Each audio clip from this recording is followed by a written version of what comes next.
This is Holyrood Park, an extinct volcano here in the middle of Edinburgh. And at the top is Arthur's-Seat, 250 meters above sea level and the highest point in the area. And I am here to drag my middle-aged carcass up at the top of this metaphor, all in the name of mental and physical health. So I'm ready. Are you ready to go, Nico? I'm ready, let's go. So if everyone's ready, anyone with an attention span longer than 2 minutes, if you're ready, here we go. This is Edinburgh. Join me, won't you?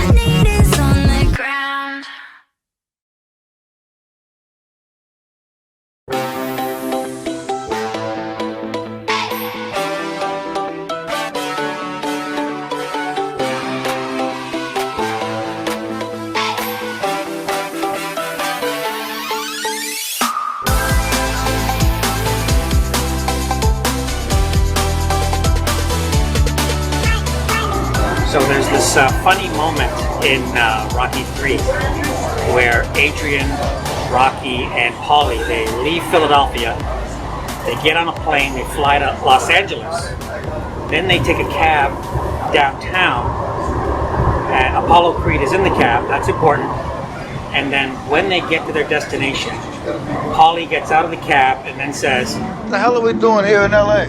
And I always thought that was so weird, like, he just flew across the country. He's in the cab with Apollo Creed and doesn't think to ask him what they're doing in LA until they get there.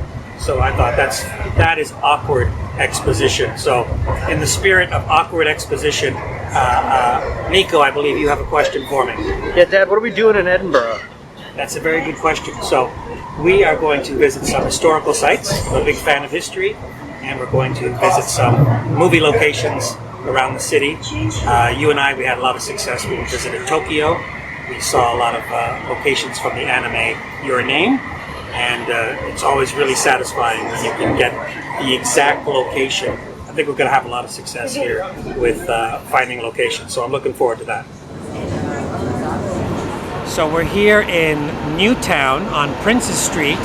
And new in Edinburgh years is about 200 years old. That's what they mean when they say Newtown is 200 years. And we are standing roughly in the same spot where the opening shot of Trainspotting was. In fact, it's roughly in this spot right here. It's Ewan McGregor and Ewan Bremner. They're running down Princes Street. They're running east, and they're being chased by security guards. This is one of the few places you can go where you can recreate an iconic movie scene in the exact spot that it was shot. So we're gonna do that right now. Ready? Ready? All right, go. Go!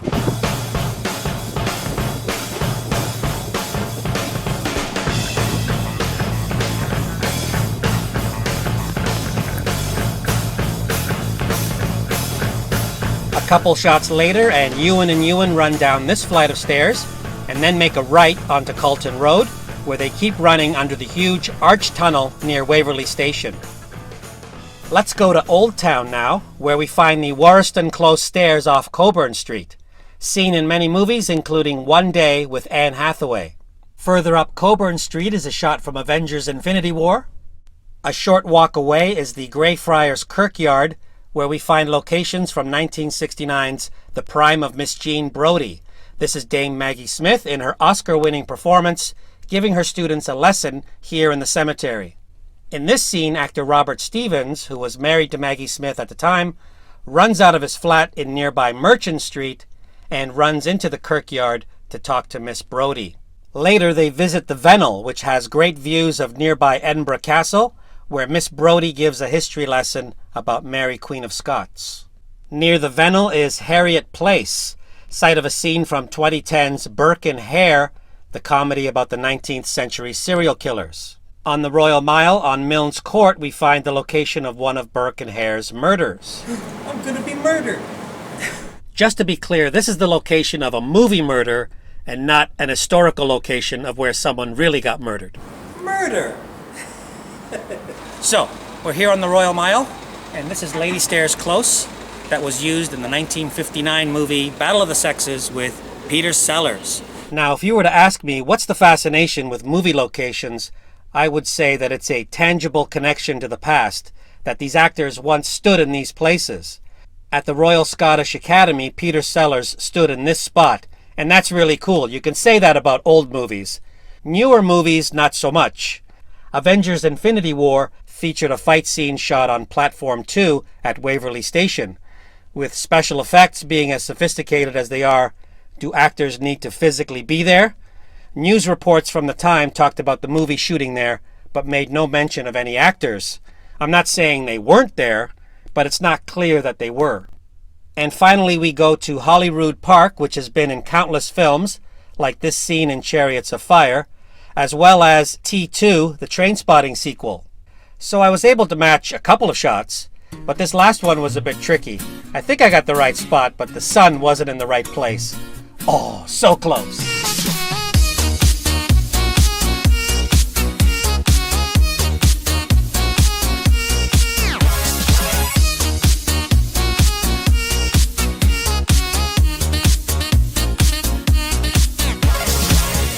And now a visit to Edinburgh Castle.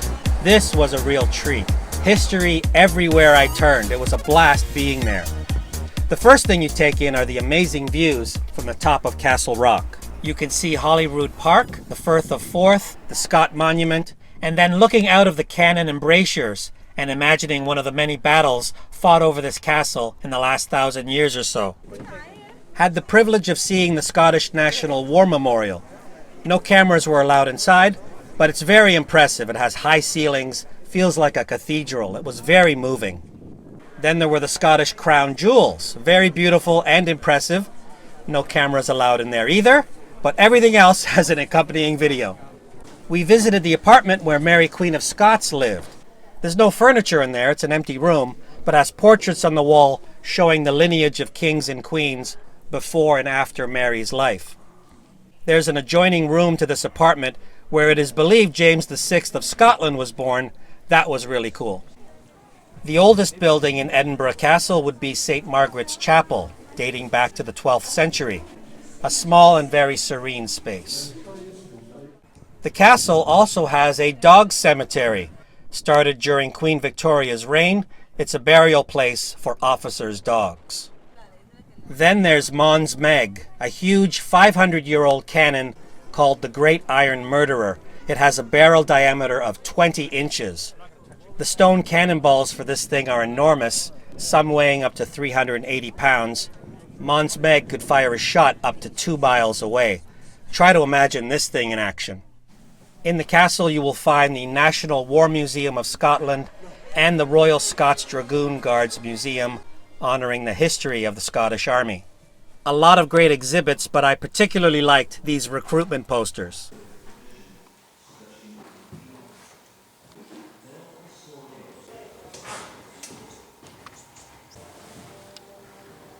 And some of the artifacts were amazing too. The uniforms, the swords, personal effects and medals. I had never seen a Victoria Cross in person. That, along with the story of how it was won, was very poignant. Edinburgh has many, many, many statues and monuments, literally everywhere you turn. I mentioned the Scott Monument before, and that to me was the one I found the most magnificent. Built 175 years ago in honor of Sir Walter Scott, the author of Ivanhoe and Rob Roy. It's been described as something you might see in Middle-earth, which I think is super accurate. The details on the stonework are amazing. There are dozens of statues, big and small, representing characters from his novels. The statue of Scott at the base of the monument weighs 30 tons and was carved from a single piece of marble. Alright, here's one final history lesson for today's show. Let's go to the University of Edinburgh campus, where you will find me. I'm going to tell the brief story of the Burke and Hare murders.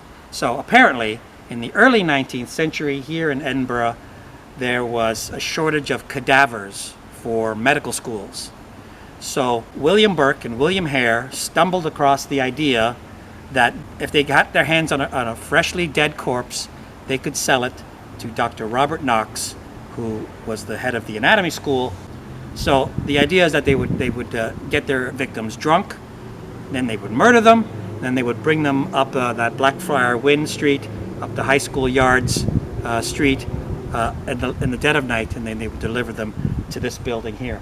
Now, I don't know which entrance or which doorway they did deliver the bodies to. I know I sent an email to the University of Edinburgh asking them if they knew what doorway, what entrance Burke and Hare delivered the bodies, and they didn't get back to me. I don't know. Is that a weird question to ask, Nico? I don't know. The idea was that I would stand in front of, I would be like the proper historian in a documentary who stands in front of the thing and then talks about the thing. It was through these doors, maybe, that Burke and Hare made their ghastly deliveries of fresh bodies to Dr. Robert Knox. Something like that, you know? So this is Old Surgeons Hall. This is supposedly where Burke and Hare delivered their bodies to Dr. Robert Knox. All right, we're here on the lawn market, and this is where the story of Burke and Hare comes to an end. In 1828, they killed 16 people over a 10-month period. They were arrested at the end of 1828. They were charged with murder, and Hare turned King's evidence against Burke. So Burke was eventually convicted of 3 counts of murder. Hare basically got away with it. Nobody knows what happened to Hare. He basically got away with it. Burke was executed here on this spot publicly on January 28th, 1829. And the story was that a fifth of the population of Edinburgh turned out for the execution. And that would have been around 20,000 people. So you try to imagine looking around this whole area filled with 20,000 people. Supposedly they were at all the windows and the rooftops, all witnessed this execution in public right here. And these brass plaques on the ground mark the spot where the public gallows existed and where he was publicly executed. There's a coda to this story. After Burke's autopsy, it was discovered that someone took some of his skin and made it into a wallet. It's on display in a shop on Victoria Street.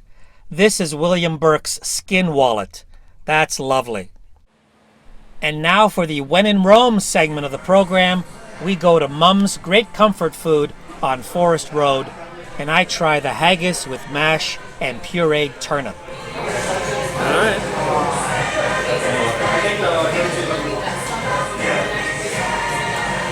I don't know if this is the right way, but let's see.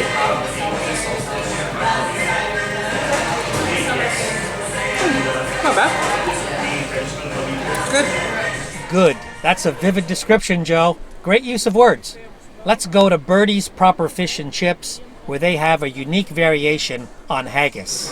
All right, we're going to try the haggis spring rolls. Let's take that out. Ooh, that's hot. That's hot. And the chili sauce. Let's give this a try.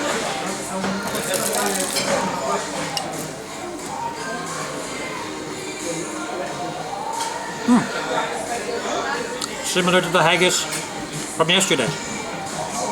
Good. The chili sauce makes it very different.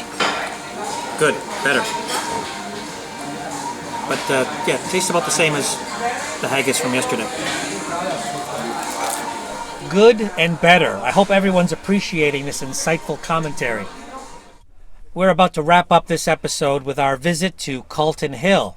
There are some great views from the top of this hill, along with, not surprisingly, some monuments. We had an amazing time here in Edinburgh. I highly and absolutely recommend coming here. You will not regret it.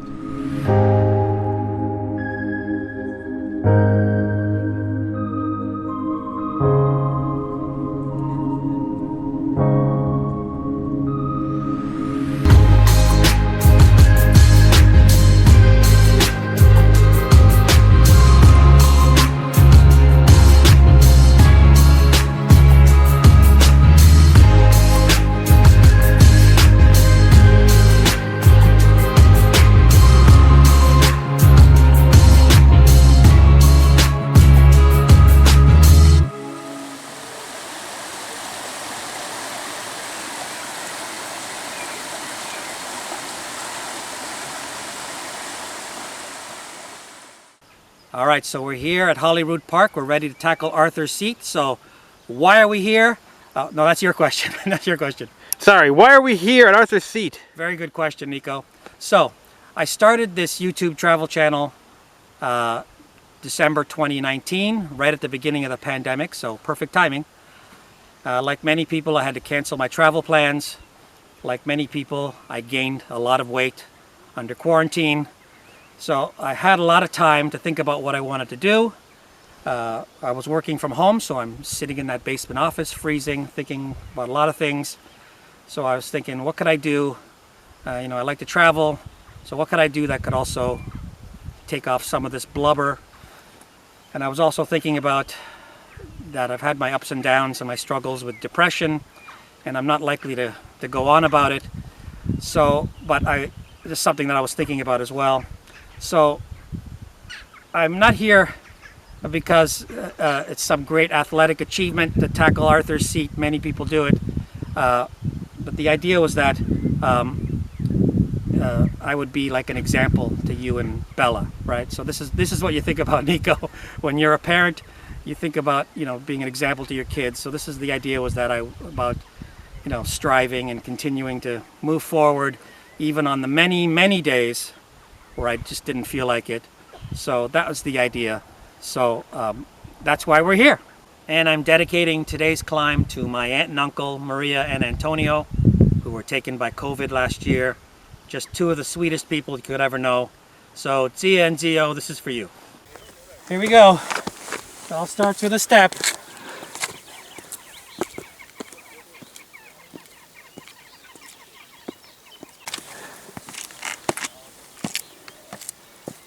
I feel like I'm a hobbit, simply walking into Mordor.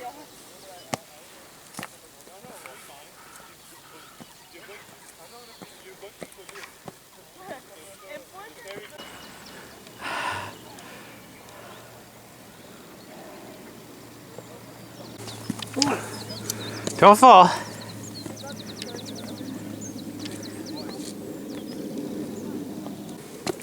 think I hurt my knee. Oh.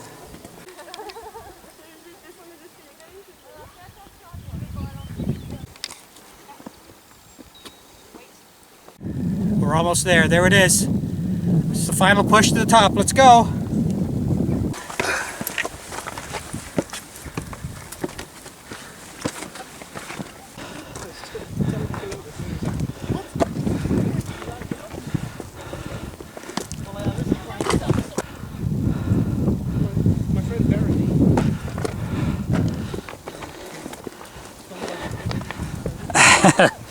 Ay, ay, ay.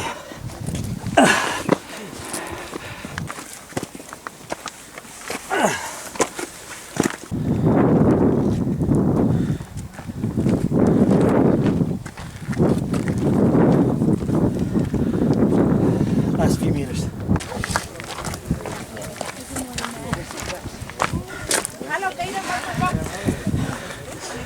Thank you.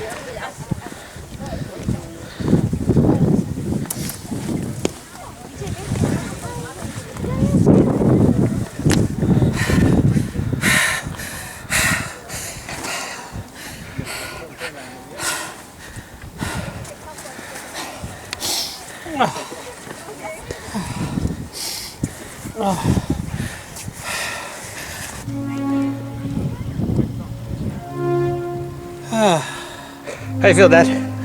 Feel good.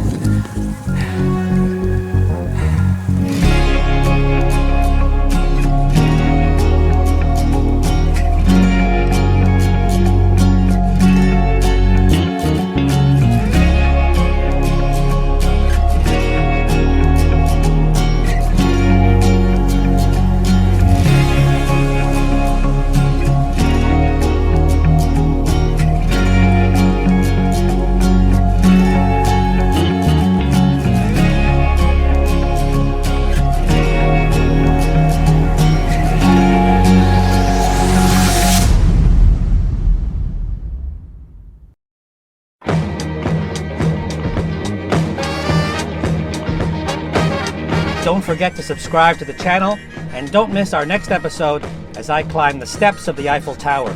I have a short list of places I'm planning to climb, so if you have any ideas, please send them my way. I'm looking for places that will be a challenge, but won't kill me. And I will work on my pronunciation of Edinburgh. It was all over the place during the show. I don't know what that was about. The guy at the hotel gave me the right pronunciation, and I still booted it around like a football. So my apologies for that. The haggis was good though. It was top-notch, supreme, and in a class by itself. That's from thesaurus.com.